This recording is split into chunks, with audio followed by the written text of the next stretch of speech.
The Science of Getting Rich by Wallace D. Wattles. Chapter 1. The Right to be Rich. Whatever may be said in praise of poverty, the fact remains that it is not possible to live a really complete or successful life unless one is rich. No man can rise to his greatest possible height in talent or soul development unless he has plenty of money, for to unfold the soul and to develop talent he must have many things to use, and he cannot have these things unless he has money to buy them with. A man develops in mind, soul, and body by making use of things, and society is so organized that man must have money in order to become the possessor of things. Therefore, the basis of all advancement for man must be the science of getting rich. The object of all life is development, and everything that lives has an inalienable right to all the development it is capable of attaining. Man's right to life means his right to have the free and unrestricted use of all the things which may be necessary to his fullest mental, spiritual, and physical unfoldment, or, in other words, his right to be rich. In this book, I shall not speak of riches in a figurative way. To be really rich does not mean to be satisfied or contented with a little.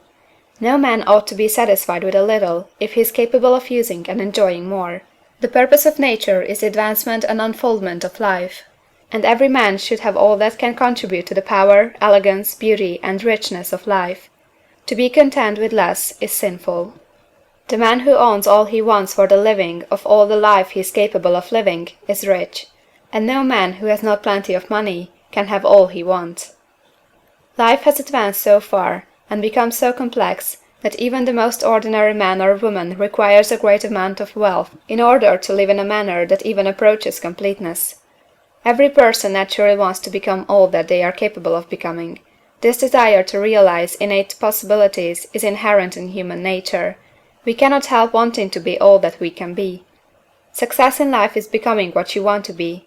You can become what you want to be only by making use of things, and you can have the free use of things only as you become rich enough to buy them.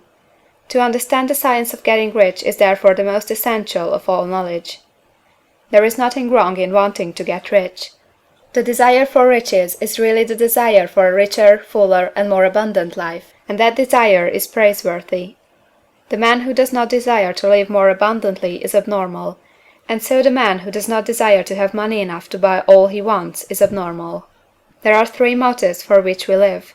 We live for the body, we live for the mind, we live for the soul. No one of these is better or holier than the other. All are alike desirable, and no one of the three, body, mind, or soul, can live fully if either of the others is cut short of full life and expression.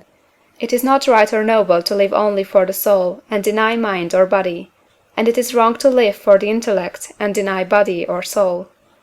We are all acquainted with the loathsome consequences of living for the body and denying both mind and soul, and we can see that real life means the complete expression of all that man can give forth through body, mind, and soul. Whatever he can say, no man can be really happy or satisfied unless his body is living fully in every function, and unless the same is true for his mind and his soul. Wherever there is unexpressed possibility, or function not performed, there is unsatisfied desire.